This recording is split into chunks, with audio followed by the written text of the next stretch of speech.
I'm Sarah, and I grew up in a dirty trailer park with an evil mom who threw me out of her home just because I was a teen mom.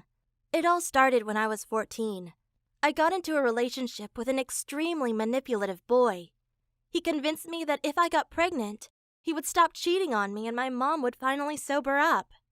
I knew it was stupid to believe him, and when I showed him my positive pregnancy test, he started laughing so hard he almost fell off of his chair.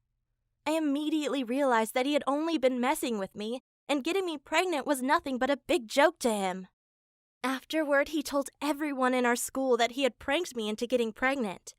And if that wasn't bad enough, my former best friend wrote a post on Facebook saying she was embarrassed to be friends with a pregnant trailer park girl like me. I cried for days because I'd absolutely no one to support me. When I told my mom, she didn't care at first. She said it was none of her business.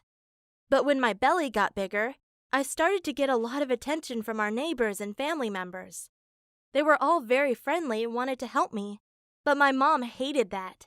She accused me of being pregnant to get attention. I told her that was ridiculous, but she was so mad she said she would no longer support me financially and I would need to get a job. Well, I quickly found a job at a kiosk. It was easy work, but being pregnant was so tiring that I fell asleep at the counter.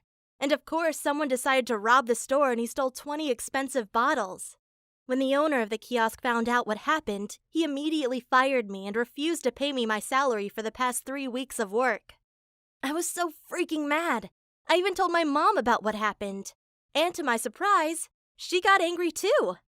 That's why we went back to the kiosk at night and threw stones into the windows.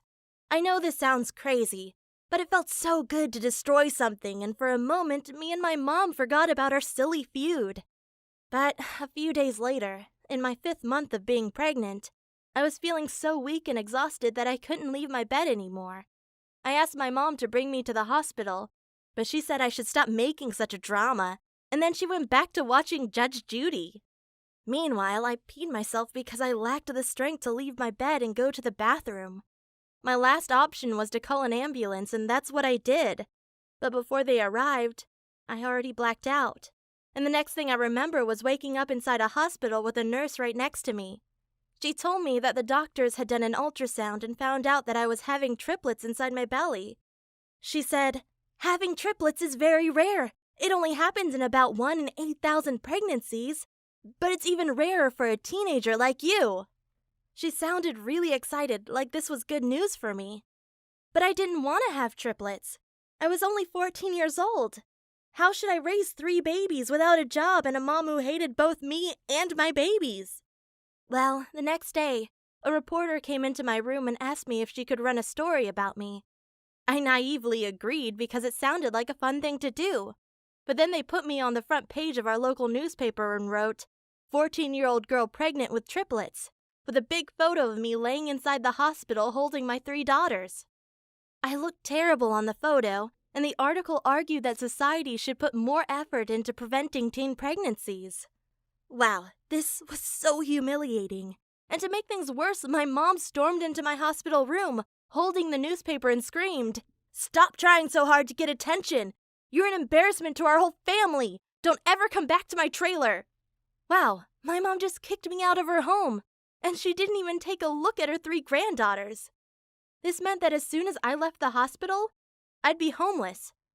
I thought my only way to survive this nightmare was to give my 3 daughters up for adoption. But then my Aunt Monica came by at the hospital to see her 3 nieces. She was a successful lawyer and the smartest person I knew. After telling her about my problems, she said she and her wife had been thinking about adopting a kid for many years. And then she asked me if I wanted to move in with her for some time. I loved the idea and immediately said yes. But I should have known it wouldn't work out. We constantly argued about how to raise my 3 daughters. They said I wasn't strict enough with my parenting. And I guess they were right, because even though they were less than a year old, I sometimes left them alone at home so I could go shopping or eat something outside. I thought my daughters were safe and would take care of themselves. But my aunt said I was a terrible mother, and she ended up pressuring me into signing the papers to let her and her wife adopt my 3 daughters. I had tears in my eyes when I gave my signature, but I knew I did it for my daughters. And today, I have no regrets. Because not only are they better parents than me, but they also allowed me to live with them, and that completely changed my life for the better. They forced me to go back to high school, and they checked every day whether I did my homework or not.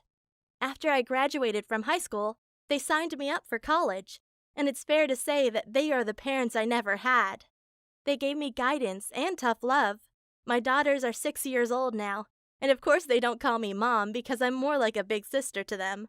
My own mom recently passed away due to her substance problems, and I gotta tell you, even though I don't miss her much, I still visit her grave once a month. She wasn't the most competent mother, but I do know that she loved me and that she did the best she could. I will always remember and respect her for that. Thank you, Mom.